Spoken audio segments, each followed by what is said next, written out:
마리아가 석 달쯤 함께 있다가 집으로 돌아가니라. 이 말씀이 왠지 계속 제 마음에 와 닿았고요. 나무도 좋고 열매도 좋다 하든지 나무도 좋지 않고 열매도 좋지 않다 하든지 하라. 그 열매로 나무를 아느니라.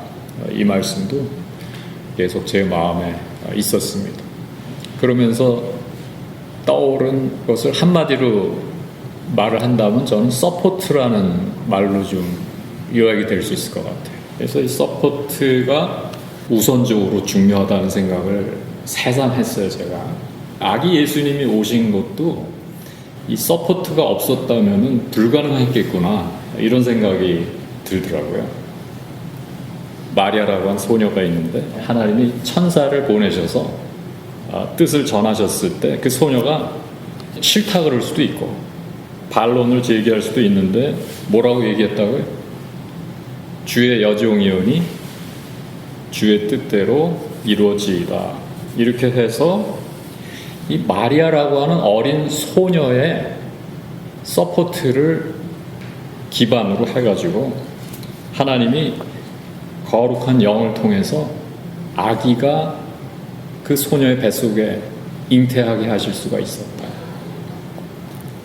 근데 천사가 나한테 이런 전언을 했고 내가 하나님의 아기를 가졌습니다, 이렇게 마리아가 한다 그래봐야 사람들이 믿었겠느냐.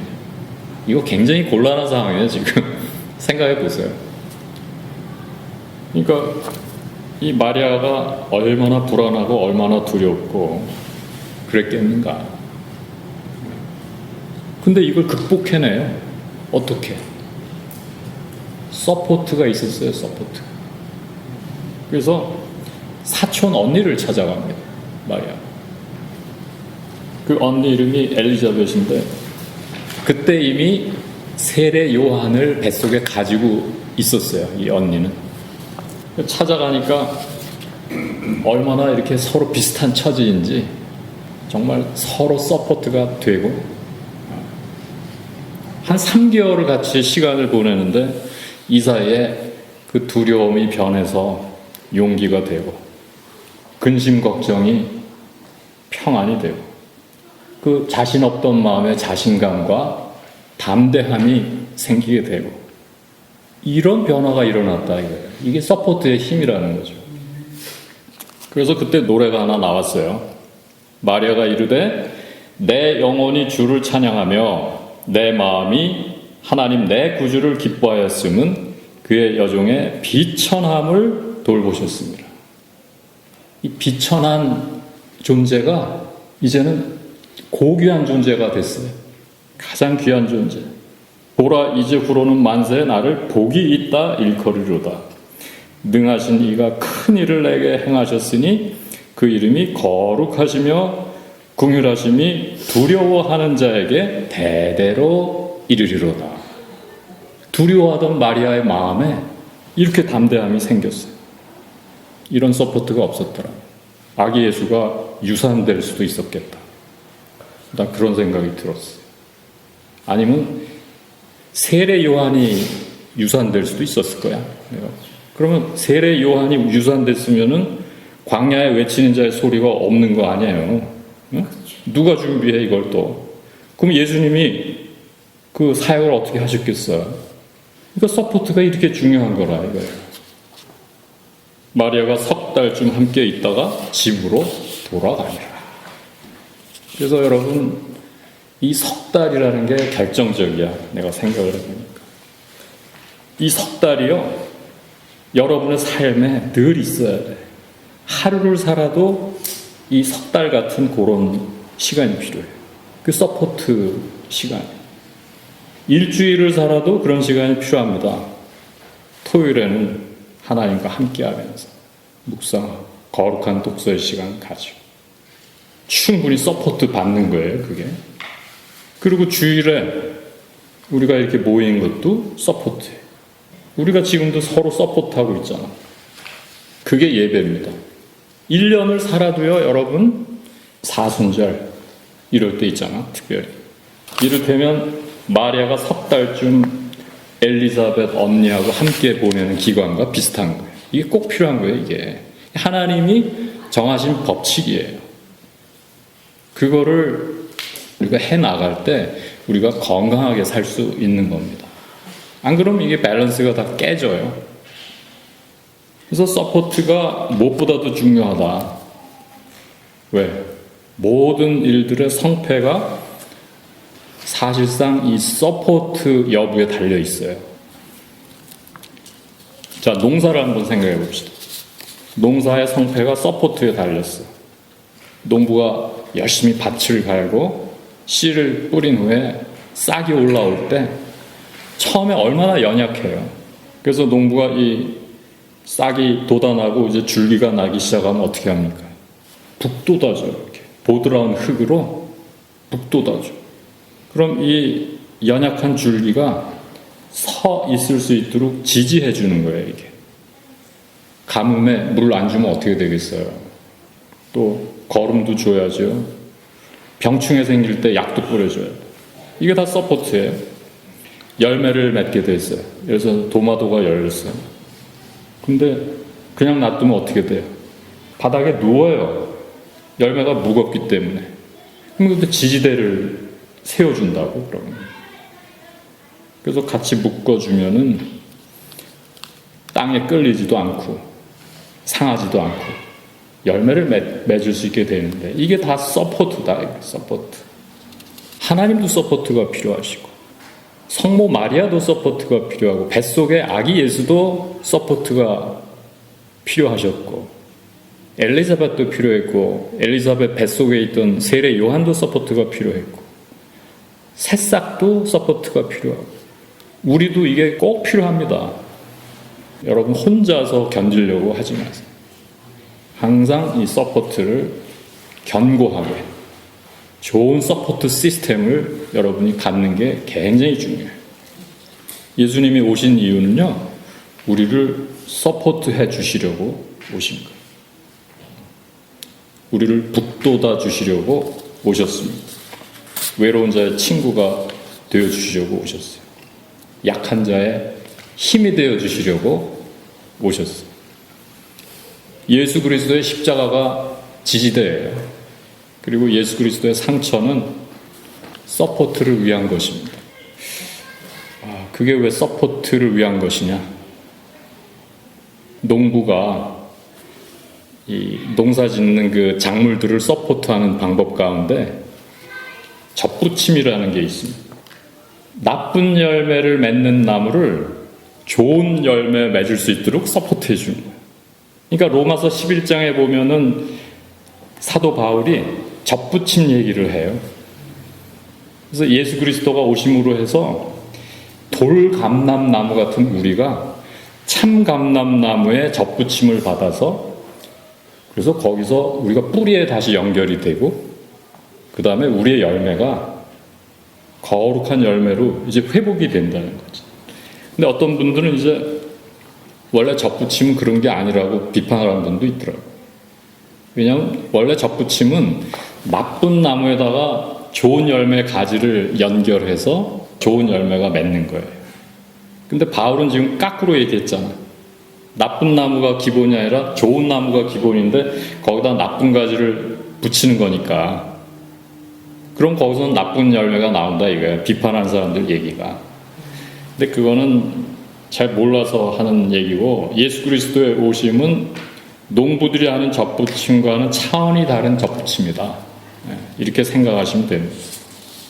나무도 좋고 열매도 좋다 하든지 나무도 좋지 않고 열매도 좋지 않다 하든지 하라. 그 열매로 나무를 아느니라. 이렇게 말씀을 하셨는데 생각해 보니까 꼭 이렇지 않은 경우도 있더라. 제가 지금 얘기한 접붙임을 통해서 좋지 않은 나무도 예수 그리스도 통해서 좋은 열매가 나올 수도 있는 거예요, 이게.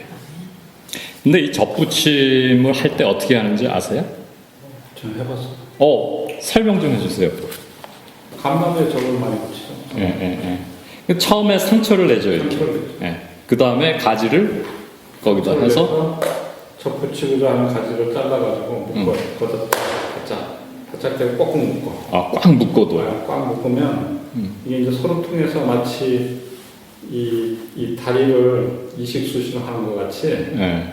새로 붙인 그 나무 가지, 조그만 걸 넣었거든요. 새로 붙일 때는. 그럼 그게 그 나무의 한 부분이 돼버리는 거예요. 예. 진액 같은 게 서로 왔다 갔다 하면서 한 부분이 돼버리는 거예요, 그 나무가. 그래가지고 서로가 말하자면 유전자를 이제 교환을 해가지고 그러니까 상처에 있는 그거를 통해서 정자 난자가 합쳐가지고 예. 어떤 새로운 개체가 생기듯이 너무 신비롭지 않아요? 네, 두 개가 합쳐져가지고 그래서 제가 예수 그리스도의 상처가 이 서포트를 위한 것이다라고 아까 제가 말씀드렸던 이유는 예수 그리스도의 그 손과 발과 머리와 허리의 모든 상처들이 그 접붙임을 위해서 농부가 상처낸 그 상처 같은 느낌을 받았어요, 제가. 그 모든 상처가 우리를 그 거룩한 당신께 접붙이기 위한 상처였구나. 그러니까 그가 내 안에, 내가 그 안에, 그들이 우리 안에 이렇게 궁극적으로 하나가 되게 하는, 우리를 회복하고 치유하시는 묵상을 하게 됐어요. 이 접붙임을 통해서 우리가 변화가 시작돼요. 우리 이진규 집사님 말씀하신 그 과정하고 비슷한 데가 많아요. 그러니까 처음에는 상처를 내고 거기다가 가지를 갖다 붙여서 꽝꽝 묶어두잖아요. 우리도 마찬가지예요. 이게 꽝꽝 묶어도 처음에.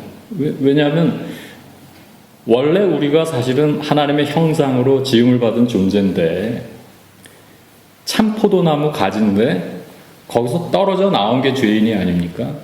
근데 이 떨어져 나왔던 가지는 어둠에 더 익숙하잖아요. 그래서 아무리 이렇게 예수 그리스도를 통해서 회복을 해도 이게 이질적으로 느껴질 수 있어요. 처음에 어색하고.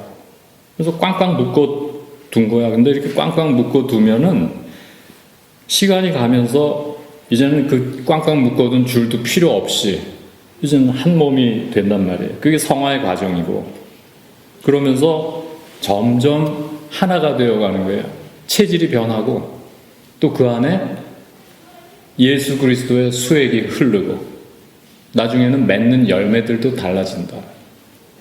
그래서 그 열매로 나무를 아느니라 하셨는데 사실은 딱 들어맞지가 않아 보니까. 왜냐하면 우리는 나쁜 나무인데 예수 그리스도를 통해서 이 거룩한 접붙임의 역사를 통해서 나쁜 나무가 결국 좋은 열매를 맺을 수 있는 그런 변화가 일어난단 말이에요. 충분히. 나중에는 이게 진짜 여기서 나온 열매야? 이렇게 놀라게 되는 그런 일이 일어나게 된다.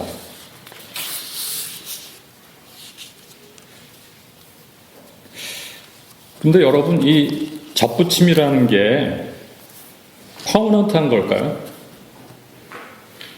접붙임은 퍼머넌트하죠. 한번 나무가 변하면. 근데 저는 퍼머넌트한 거는 아닌 것 같아요. 왜냐하면은 우리가 원래 참포도나무에 가지인데 떨어져 나왔잖아. 그러니까 이런 일이 이후에도 또 일어날 수가 있는 것 같아요. 그러니까 결국은 이 거룩한 접붙임을 통해서 그가 내 안에, 내가 그 안에, 또 그들이 우리 안에 이렇게 하나가 된 뒤에도 잘 보존이 되는 게 중요한 것 같아요. 잘 보존이 되는 거는 결국은 살아있는 건데 이 수액이 계속 흘러야 되는 거예요. 그러니까 이게 살아있는 거죠. 하나님에 의해서 이렇게 회복이 되고 구원이 된다는 것은 고착화시키는 것이 아니라 생명이라는 거예요. 가지를 갖다가 뭐 용접을 하듯이 붙여놓는 게 아니고 이거 자체가 생명이기 때문에 늘 그 관계성 가운데 더불어 함께 상호 서포트가 일어나는 과정이라는 거예요. 과정. 그게 빠져버리면은요, 아무리 이렇게 하나가 된 것도 또 떨어져 나갈 수가 있어요. 죽은 가지가 될 수 있단 말이에요.